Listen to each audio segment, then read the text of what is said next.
बहुत लोग आरएसएस से इत्तेफाक रखते हैं या नहीं रखते, लेकिन मैं इत्तेफाक रखता हूँ आरएसएस के। हम चूंकि नज़दीक से देखे हैं, लोगों को जानते हैं, अच्छा काम कर रहे हैं। अब सवाल यह है कि अगर आरएसएस नाराज है या खुश है, तो मेरा ये मानना है कि चुनाव में चाहे जितनी भी नाराजगी हो, आरएसएस जो है चाहे दबे मन से ही वो जरूर उनकी मदद कर रहा है। मेरा ये मानना है कि बीजेपी को इस बार कम से कम 50 सीटों का नुकसान होगा। प्रधानमंत्री मोदी पिछले 5 सालों से महंगाई पर कोई काम नहीं किया, महंगाई को ऐसे ही उपेक्षा कर दिया। और इस तरह से जैसे मान लीजिए पेट्रोल के दाम घटाना था या कुछ और चीजें, आप महंगाई में आप दीजिए, कोई अनाज लीजिए, अनाज के दाम बढ़ गए, बिस्किट आप लेने जाइए उसके बढ़ गए। हाँ, आप देखिए तो हर आदमी, पब्लिक जो है प्रभावित है, चाहे वो मिडिल क्लास हो, चाहे लोअर क्लास हो, चाहे अपर क्लास हो, सब लोग महंगाई से प्रभावित हैं। इस पर सरकार ने ध्यान नहीं दिया। पिछली बार 54 सीटें थी एनडीए की, अपोजिशन बीजेपी के अलावा अभी कोई है ही नहीं अपोजिशन में। एनडीए के साथ कौन, एनडीए में कौन शामिल है? अकाली दल हट गया, शिवसेना हट गई, मतलब कोई जैसे जो बड़े दल थे जिसमें आप पुराने साथी थे उसको आप छोड़ते चले गए। इन्होंने दांव नहीं अच्छे के लिए पुराने लोगों को लगा दिया, और वही समाजवादी पार्टी ने, कांग्रेस ने चुन चुन के अच्छे लोगों को उन्होंने टिकट दिए, अच्छे प्रत्याशियों को टिकट दिए। और इन्होंने जो इशू उठाए समाजवादी पार्टी और कांग्रेस ने और अपोजिशन ने, वो लोगों को टच कर गया। नमस्कार, मैं विक्राम और आप देख रहे हैं हिंद वॉइस। हमारे साथ मौजूद हैं वरिष्ठ पत्रकार सत्य प्रकाश जी। बहुत बहुत स्वागत है सर आपका हिंद वॉइस पर। पहली बार आए हैं और हमें टाइम देने के लिए शुक्रिया। नमस्कार। क्योंकि मौजूदा जो फिलहाल हालात हैं, देश में इलेक्शन चल रहा है जी, 6 चरण पूरे हो चुके हैं और 7वां चरण आने वाला है। मेरा पहला सवाल यही है कि आपने बहुत सारे चुनाव देखे होंगे और कब से देख रहे हैं वो भी बताइएगा, लेकिन ये सवाल है कि ये चुनाव अनोखा क्यों है? जिस तरह की जुबानबाजी चल रही है, क्यों चल रही है, इसके पीछे की वजह क्या है? क्या जो चुनाव के मुद्दे होने चाहिए तो वो इस चुनाव में मौजूद हैं या नहीं है? क्या कहेंगे सर, आप अपनी जर्नी बताएं पहले थोड़ी सी। नहीं, मैं जर्नलिस्ट हूँ, करीब 32 साल से जर्नलिस्ट हूँ जी, और विभिन्न अखबारों में रहा, चैनल पे रहा, दूरदर्शन में भी काम किया। और सबसे बड़ी बात यह है कि 1980 से हम लोग जब पहले वोटर बने तब से देख रहा हूँ चुनाव बड़ी गरीब, मतलब पूरा ध्यान से देख रहा हूँ और इन्वॉल्व होकर के देख रहा हूँ चुनाव को जी। मैंने ये देखा कि जो इस बार का चुनाव है वो बड़ा, मतलब हर तरह से अद्भुत है चुनाव। मतलब इस तरह का चुनाव है कि जो मेन पार्टी बीजेपी है, प्रधानमंत्री जिस पार्टी के हैं जी, वो जो उसके चुनाव के पहले, चुनाव की घोषणा के पहले जिस तरह से मुख्यमंत्री को जेल में भेज दिया गया, 2 मुख्यमंत्रियों को, उसके बाद एक मुख्यमंत्री को जेल में भेजा गया, छत्तीसगढ़, झारखंड के, दिल्ली के। उसके पहले जनता दल यूनाइटेड को वहाँ से लिया गया, वहाँ से तोड़ के आरजेडी से, और उनको ले आए उनकी पार्टी में, अपने एनडीए गठबंधन को बनाया। इस तरह से जो तैयारियां की गई चुनाव के लिए कि हर हालत में हमको जीतना है, तो वो एक बात थी। दूसरी बात, जब चुनाव शुरू हुआ तो ऐसा लगा कि मेन मुद्दा जो है वो फिर जो है गरीबी होगी, भ्रष्टाचार होगा, महंगाई होगी। इन सब सारे मुद्दों को थोड़ा दरकिनार करके, समझे आप, इस तरह के ध्रुवीकरण की बात करने की कोशिश हुई पहले फेज से ही। और एक तरह से जो मुद्दा था चुनाव का, चुनावी जो मुद्दा था, विकास जो हुआ या जो गरीबी है, महंगाई है, जनमानस के मुद्दों को टच ही नहीं किया गया। सबसे बड़ी बात है कि यानी आप ये कहना चाह रहे हैं कि जो तोड़ मोड़ करके लाए हैं और ध्रुवीकरण करके इस तरह से जितना चाहते हैं। मैं ये कहना चाहता हूँ कि सरकार ने जो है, प्रधानमंत्री मोदी पिछले 5 सालों से महंगाई पर कोई काम नहीं किया, महंगाई को ऐसे ही उपेक्षा कर दिया। और इस तरह से जैसे मान लीजिए पेट्रोल के दाम घटाना था या कुछ और चीजें, आप महंगाई में आप दीजिए, कोई अनाज लीजिए, अनाज के दाम बढ़ गए, बिस्किट आप लेने जाइए उसके बढ़ गए। हाँ, आप देखिए तो हर आदमी, पब्लिक जो है प्रभावित है, चाहे वो मिडिल क्लास हो, चाहे लोअर क्लास हो, चाहे अपर क्लास हो, सब लोग महंगाई से प्रभावित है। इस पर सरकार ने ध्यान नहीं दिया। तो फिर किसके भरोसे जीतने की उम्मीद है सर? नहीं, हमें लगता है कि प्रधानमंत्री को ये था कि ये सरकार जो है ये जनता जो है देश की, हमको हमारे पिछले 10 सालों के कामों को लेकर के जो पूरी देश और दुनिया में तथाकथित रूप से कहा जा रहा है कि नाम रोशन किया है, उसको लेकर के जो है हमें फिर सरकार जो है देश की जनता हमको फिर वापस कर चुनाव हमको चुन करके भेजे। लेकिन ये तो हर मतदान में देखा जा रहा है परसेंटेज घट रहा है। नहीं, परसेंटेज क्या, पहले चुनाव से ही लड़खड़ा गई बीजेपी, पहले चुनाव से ही। जिस तरह से आप देखिए उत्तर प्रदेश को देखिए, उत्तर प्रदेश में क्या हुआ आप जानते हैं कि अभी भी इस देश में चुनाव की जो स्थितियां हैं वो आप किसी भी स्थिति में आप ये नहीं कर सकते हैं जात को प्रभावित करती हैं। पार्टियां भी जात को देख करके, जात पात को देख करके अपने प्रत्याशी को उतारती हैं कि कैसे किस तरह का वहाँ का वोट बैंक है। तो आप देखिए उत्तर प्रदेश में चुनाव सबसे ज़्यादा बड़ी सीट है, 80 सीटें हैं वहाँ, और वो प्रभावित करता है। कहा ये जाता है कि कहीं से भी उत्तर प्रदेश से गुजरता है दिल्ली का रास्ता, दिल्ली का रास्ता, बिल्कुल। इसमें क्या हुआ कि एक पुरुषोत्तम रूपाला जी केंद्रीय मंत्री थे, वहाँ पे गुजरात में एक जनसभा में, दलित की जनसभा में उन्होंने ठाकुरों के खिलाफ बोल दिया। वो बड़ा भारी इशू हो गया, राजस्थान में इशू हो गया, गुजरात में इशू हो गया। यहाँ से पूर्वी उत्तर प्रदेश, पश्चिमी उत्तर प्रदेश के लोग ठाकुरों में लामबंद हो गए। वो नाराजगी बढ़ती गई और वो नाराजगी लास्ट मोमेंट तक अभी कम नहीं हुई। और उसको लेकर के अब ये आप जानते हैं कि ठाकुर और ब्राह्मण उत्तर प्रदेश में क्या प्रभावित करते हैं। एक सीट, एक ब्राह्मण, एक वोटर, एक राजपूत वोटर, 2 आदमी 3 आदमी को प्रभावित करता है। सरकार ने इस पे, मतलब पार्टी के नेतृत्व ने इस पर इंटरवीन करने की कोशिश नहीं की। हालांकि पुरुषोत्तम रूपाला ने 2-3 बार वो कर लिया, मानने की कोशिश की गई और उन्होंने माफ़ी मांग ली, लेकिन ये मुद्दा अभी भी बना रहा। आपने देखा कि फिर राजा भैया नाराज हो गए। ये क्यों ठाकुर? लेकिन सीएम तो उत्तर प्रदेश में ठाकुर कम्युनिटी का है। वो तो ठीक है, ठाकुर कम्युनिटी का है, तो फिर वोट बीजेपी को देगा नहीं। वो देखिए क्या है कि नाराजगी अलग चीज हुई, वोट देना नहीं देना दोनों अलग चीज हुई। नाराजगी में क्या होगा कि अगर नाराजगी तो मैंने मेरठ के वर्कर्स में भी लोकल से बात की है, बहुत सारे इसमें बीजेपी आरएसएस कहते हैं कि आप बाहर से कैंडिडेट उतार रहे हैं, तो क्या आरएसएस भी नाराज है? ये भी मैं अभी इस पॉइंट पर आना चाहता था कि देखिए जो इन्होंने एक तो रिपीट कर दिया, जिन्होंने 3 बार जीते हैं, 2 बार जीते हैं, 3 बार जीते हैं, उसी कैंडिडेट पर दांव लगा दिया। ये भी गलत रही बीजेपी की जो स्ट्रेटजी है। इसलिए कंपटीशन इसलिए जो चुनाव फंसा हुआ नजर क्यों आ रहा है? 5वें चरण से 6ठे चरण से अभी 6ठे चरण में 7वां चरण जो है, 13 सीटें हैं अभी, जो अभी लास्ट का चुनाव होना है उत्तर प्रदेश में जी। तो वो बड़ा सेंसिटिव इशू है, बहुत जबरदस्त फाइट हो रही है, समझे आप। और इन्होंने दांव नहीं अच्छे के पुराने लोगों को लगा दिया, और वही समाजवादी पार्टी ने, कांग्रेस ने चुन के अच्छे लोगों को उन्होंने टिकट दिए, अच्छे प्रत्याशियों को टिकट दिए।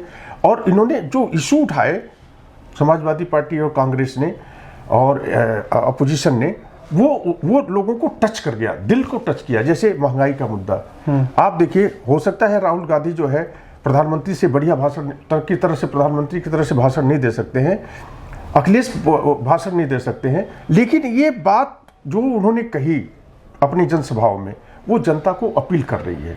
हम कई जगह गए हैं, उत्तर प्रदेश में भी गए, महाराष्ट्र में गए, और क्या नाम है, केरल में गए, कर्नाटक भी गए, सब जगह 4-5 स्टेट में घूम के आए हैं, उड़ीसा भी गए थे जी। तो मैंने ये अनुभव किया कि ये जो मुद्दा है, ये जो समस्याएं हैं, जो हालांकि आपको मैं बता दूं कि गरीबी, भ्रष्टाचार, बेरोजगारी, ये बहुत ज़्यादा मुद्दे प्रभावित नहीं करते रहे। 1952 से जब से चुनाव हुआ है, गरीबी तो आपने देखा होगा 71 में भी इंदिरा जी ने गरीबी का नारा दिया था।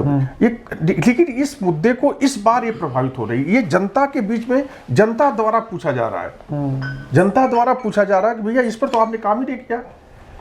भ्रष्टाचार की जहां तक बात हो रही है कि भ्रष्ट लोगों को पकड़ रहे हैं, ठीक है, भ्रष्टाचार कोई बात नहीं है, भ्रष्टाचारियों को पकड़िए आप, लेकिन कम से कम अपने गिरवान को भी तो देखिए। आप जो है महाराष्ट्र में आप देखिए, महाराष्ट्र देखिए 3 ऐसी स्टेज है, अभी स्टेट है, महाराष्ट्र, उत्तर प्रदेश और कर्नाटक, और एक ये बिहार। ये 4 स्टेट ऐसे हैं जिसमें बीजेपी लड़खड़ाती हुई नजर आ रही है, और चारों बड़े स्टेट हैं। चारों बड़े स्टेट हैं। अभी आपने अजीत पवार को ले आए, अजीत पवार को मतलब स्थिति ये है, अजीत पवार के लाने से आप जो है, अच्छा, और लोगों को लाए समझ में आ रही है। अजीत पवार तो मतलब पहले से ही, मतलब वो डिप्टी चीफ मिनिस्टर रहे, वहाँ की जनमानस में क्या आपके पास कोई इनपुट नहीं था, या आपने और लोगों से बात नहीं की? आपने कैसे लोगों को इकट्ठा कर दिया, और उससे नुकसान हो रहा है। मेरा ये मानना है। उससे वर्कर नाराज है, वर्कर नहीं, जनता नाराज है। वर्कर से क्या नहीं नहीं, आपके अपने वर्कर, जैसे आपने कहा कि सीट बांटने में, टिकट बांटने में बढ़िया, वो तो उसमें बड़ा खेल हुआ। ऑर्गेनाइजेशन के बारे में बीजेपी का कोई सानी नहीं है, लेकिन जनता इस बात पर सवाल पूछ रही है कि भैया आप धुले हुए हैं क्या, है ना? क्यों ये अपोजिशन उठा रही है बात कि आप देखते हैं हर जगह धुले हुए मशीन, वॉशिंग मशीन से वो किया जा रहा है, इशू बना रहा है। अब वो अपील कर रही है जनता को। अब जनता ये जानना चाहती है कि भैया जो बीजेपी में आ गया तो वो भ्रष्टाचारी नहीं है। यानी बिहार में नीतीश को ले लिया, महाराष्ट्र में अजित को ले लिया, नीतीश को आप ले लिया। आप देखिए नीतीश का क्या इमेज है उत्तर प्रदेश, बिहार में इमेज ये हो गई है कि भैया ये तो दल बदलू है, पलटू चाचा है उनको कहा जा रहा है। तो आप ये देखिए कि आप ऐसे लोगों को ले आए कि जो बर्डन आपको साबित हो रहे हैं, वो आपकी मदद नहीं कर रहे हैं। अभी जो है अब पिछली बार 54 सीटें थी एनडीए की, अपोजिशन बीजेपी के अलावा अभी कोई है ही नहीं अपोजिशन में। एनडीए के साथ कौन, एनडीए में कौन शामिल है? अकाली दल हट गया, शिवसेना हट गई, मतलब कोई जैसे जो बड़े दल थे जिसमें आप पुराने साथी थे उसको आप छोड़ते चले गए। अच्छा, जनता की नाराजगी है, संगठन की भी नाराजगी है। देखो, ये मेरा एक सवाल है। संगठन की नाराजगी तो आप नाराजगी को दूर कर सकते हैं, शिकायत होती है, मिल बैठ के बात कर सकते हैं, डिस्कस। जनता की नाराजगी जब होती है तो वो वोट में तब्दील होती है। जनता अगर नाराज होगी, अच्छा हम लोग ये समझ रहे हैं कि हमने बीपी सिंह को देखा था कि आप देखा वो जो है, आप समझिए कि जब सरकार आई थी 85 में, 87 में उन्होंने अलग हो गए, रक्षा मंत्री से अपना इस्तीफा दे करके, और उसके बाद तो उन्होंने जनता दल शामिल किया, और 89 आते आते इमेज बिल्कुल खराब हो गई राजीव गांधी की, भ्रष्टाचार, जनता उठ खड़ी हुई। तो जब जनता उठ खड़ी होती है तो उसको कोई रोक नहीं सकता, उसमें लोकप्रियता, यानी अंधभक्ति फिर उतर जाती है। अंधभक्ति चाहे कितना भी बड़ा हो, अंधभक्ति तो ये क्रिएट किया जाता है कि अंधभक्त हो जाए, कुछ ऐसे आजकल सोशल मीडिया हो गई, ये सारी चीजें बनाई जाती हैं, अंधभक्त बनाने की कोशिश की जाती है, हवा तैयार करने की कोशिश की जाती है। लेकिन किसके लिए? जैसे आप हम लोग मीडिया में हैं, जो कोई बात कह रहे हैं तो किसके लिए कर रहे हैं? पब्लिक के लिए कर रहे हैं, हम अपनी बात कर रहे हैं। कुछ लोगों को अपील करती है, कुछ लोगों को नहीं अपील करती है। ऐसे ही जब चुनाव होता है तो पार्टियां करती हैं। हमें ऐसा लगता था कि बीजेपी को लगा चुनाव के पहले कि हम कांग्रेस के राहुल गांधी को रगड़ देंगे, उसको अखिलेश को रगड़ देंगे, ममता बनर्जी को कर देंगे, बिजू पटनायक को कर देंगे, है ना, उनको हम जीत लेंगे। लेकिन इसको ये नहीं पता था कि जनता भी हमसे सवाल पूछना शुरू कर देगी। हमारी जनता इतनी जल्दी नाराज होगी, इतनी जल्दी नाराजगी हमने कभी नहीं देखी। 1980 से हमने चुनाव लोग देख रहे हैं, जिस तरह जनता अभी नाराज हुई है इस चुनाव में, अचानक नाराज हो गई। और जब जनता नाराज होती है तो उसका असर दिखाई देता है, वो चुनाव में तब्दील होता है। तो जो बौखलाहट है, जो बदजुबानी हो रही है, यही मैं कह रहा था कि राजनीति में जो है ये हमेशा जो आप देखिए लड़ाई में क्या होता है कि लड़ाई में और प्रेम में हर चीज जायज होती है। प्रधानमंत्री क्या बोल रहे हैं, क्या नहीं बोल रहे हैं, रो रहे हैं, क्या कर रहे हैं, वो तो ठीक है, बात सही है। लेकिन जो बॉडी लैंग्वेज है, जिस तरह से तब्दील कर दे प्रधानमंत्री को, जिस तरह से भाषा यूज की जा रही है, हिंदू मुसलमान की बात की जा रही है, मजरे की बात की जा रही है, तो आप ये देखिए कि इसमें ये बताता है। और फिर कहीं आप जाके रोने लगते हैं, फिर कहीं आप मीडिया को इंटरव्यू देने लगते हैं। कभी आप पहले मीडिया से बात नहीं करते थे, अब मीडिया के रिपोर्टर से, एडिटर को छोड़िए, आप रिपोर्टर से बात करते घूम रहे हैं। तो ये बड़ी कमाल की बात कही आपने। हाँ। कि पहले संपादकों को बुला के इंटरव्यू दिया जाता था। हाँ, वो भी नहीं, और अब छोटे-छोटे रिपोर्टर भी में एक बार भी कभी नहीं दिया आपने। कभी प्रधानमंत्री की प्रेस कॉन्फ्रेंस होती थी हर साल और वो पीआईबी कराती थी, लेकिन अभी पिछले 10 सालों से एक भी प्रेस कॉन्फ्रेंस नहीं हुई। तो कोई बात नहीं, अगर आपको मीडिया की जरूरत नहीं है तो कोई बात नहीं, मीडिया भी नहीं चाहती है, कोई बात नहीं, आप नहीं बुलाएंगे, नहीं होगी तो हम बात नहीं करेंगे। लेकिन सवाल यह है कि अब चुनाव में मीडिया की क्या जरूरत पड़ गई, है ना? अच्छा, अगर जरूरत पड़ गई तो ठीक है, लेकिन सवाल यह है कि आपकी स्ट्रेटजी जो है वो जनता के बीच में आप जो बताना चाहते हैं, वो बॉडी लैंग्वेज आपको बता रहा है कि आपको घबराहट है, आपको हारने। एक सवाल मुझसे लोग जरूर करेंगे। हाँ। कि इस चुनाव में, मैंने बीच में संगठन का नाम भी लिया, तो उसको लोग सवाल करते हैं कि आरएसएस इस चुनाव में कहां खड़ी है? देखिए, अभी तो आप देखे हैं कि आरएसएस में जो है, आरएसएस एक ऐसा संगठन है कि बीजेपी उसकी विंग है। मैं यही पूछना चाहता हूँ जी। बीजेपी एक विंग है, आरएसएस बहुत बड़ा संगठन है जी। और मेरा ये मानना है कि बहुत लोग आरएसएस से इत्तेफाक रखते हैं या नहीं रखते, लेकिन मैं इत्तेफाक रखता हूँ आरएसएस के। हम चूंकि नज़दीक से देखे हैं, लोगों को जानते हैं, जी। अच्छा काम कर रहे हैं। अब सवाल यह है कि अगर आरएसएस नाराज है या खुश है, तो मेरा ये मानना है कि चुनाव में चाहे जितनी भी नाराजगी हो, आरएसएस जो है चाहे दबे मन से ही वो जरूर उनकी मदद कर रहा है। जी जी, वो क्योंकि पॉलिटिकल विंग है, उन्हीं की पॉलिटिकल उनकी विंग है और उनकी पहचान है, और वो बीजेपी की पहचान आरएसएस है जी। तो बात यह है कि मैंने आपसे कहा कि आप देखिए, मैं उत्तर प्रदेश का उदाहरण देता हूँ। 2022 में इलेक्शन हुआ, 300, पिछले बार 2017 में विधानसभा का जो चुनाव हुआ था, जोगी जी पहली बार प्राइम मिनिस्टर बने थे, वो मुख्यमंत्री थे, तो 325 मुख्यमंत्री बने। तो विधानसभा में बीजेपी के पास 325 विधायक थे। अब यह 255 हो गए 2022 में। क्यों हो गए भाई? डबल इंजन की सरकार थी, प्रधानमंत्री मोदी जी थे, पूरी दुनिया में डंका बज रहा था, तो एंटी इनकमेंसी हुई कि नहीं? बिल्कुल हुई। उसी तरह से पिछले इस 10 सालों में मोदी जी की भी एंटी इनकमेंसी होगी। उस एंटी इनकमेंसी को कूप अप करने के लिए इन्होंने क्या किया? तोड़फोड़ शुरू कर दिया, पार्टी को इधर तोड़ा उधर तोड़ा, किसी को जेल भेज दिया, किसी को। लेकिन जनता तो कह रही ईवीएम तो है उनके हाथ में। ये बात आप भी सही कही, जनता कह रही है, लेकिन ईवीएम पर कोर्ट ने भी कहा है, ऑनरेबल सुप्रीम कोर्ट ने भी बात कही है, हाई कोर्ट में भी कई जगह चली है, उस पर बहुत चर्चाएं हो रही हैं। इस पर तो सवाल हर पार्टी उठाती है। मान लीजिए, आपको याद होगा कि हम गोरखपुर का उदाहरण दे रहे हैं। एक बार करीब जब योगी जी चीफ मिनिस्टर, चुनाव हो गया और जब वहाँ पे बाई इलेक्शन हुआ लोकसभा के, और वो मुख्यमंत्री बन गए, तो बाई इलेक्शन हुआ तो वहाँ समाजवादी पार्टी जीत गई योगी जी के क्षेत्र में, गोरखपुर में। तो फर्स्ट राउंड और सेकंड राउंड में जो काउंटिंग शुरू हुई, तो उसमें बीजेपी लीड ले रही थी। तब तक समाजवादी पार्टी ने हंगामा शुरू किया, ईवीएम में मैनेज हो गया, ईवीएम मैनेज हुआ। तीसरे में जीतना शुरू किए समाजवादी पार्टी, उससे चुप हो गए सारे। तो आप मेरा लेकिन ये भी आरोप लगा कि बाईपोल आराम से विपक्ष जीत जाता है और मेन चुनाव हार जाता है। आप देखिए, जब जनता आरोप लगाएगी, जनता में क्या होता है कि जो समझ में आता है लोग अपनी व्यक्त करते हैं बात। लोगों को लगता है कि भाई कुछ स्टेट हो सकता है कि इनको दे दिया जाए, है ना, कुछ स्टेट में जिता दिया जाए। अभी 3 स्टेट में मेरा ये मानना है कि स्टेट में, लेकिन मैं इस पर कोई कमेंट ईवीएम पर नहीं कर रहा हूँ, एज ए जर्नलिस्ट मैं नहीं कर रहा हूँ। लोगों से जो बात होती है उनको ऐसा लगता है कि स्टेट में मैनेजमेंट हो जाता है कि भाई चलो हरा दो, कोई उनको फर्क नहीं पड़ता। सेंट्रल गवर्नमेंट में, जब भारत सरकार में लोकसभा का चुनाव होता है, तो ईवीएम में खेल हो सकता है, लेकिन मैं इस पर, हमारा कोई कमेंट नहीं है। ईवीएम एक, कोर्ट ने भी कहा है कि इस पर जो है किसी पर विश्वास किया जा सकता है, जी, है ना।